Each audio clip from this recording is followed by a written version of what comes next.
இந்தி படித்தால் வட இந்தியாவில் வேலை என்கிறார்கள். அப்ப எதற்காக 1.5 கோடி வட இந்தியன் என் நிலத்திற்கு வந்தான்? என் நிலத்திற்கு எதற்காக வந்தான்?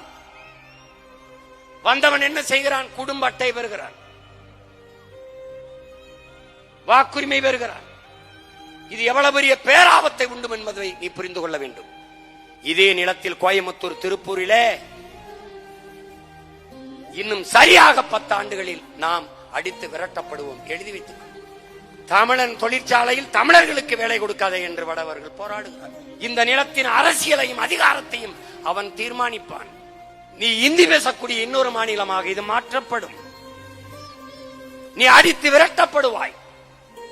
ஈழத்தில் அடித்து விரட்டப்படும் போது ஏதிலியாக வந்து நிற்கவாவது இங்க ஒரு இடம் இருந்தது. ஆனால் இங்கிருந்து விரட்டப்பட்டால் நீ எங்கு செல்வாய் என்று ஒரு நொடி சிந்தித்து பார்க்க வேண்டும்.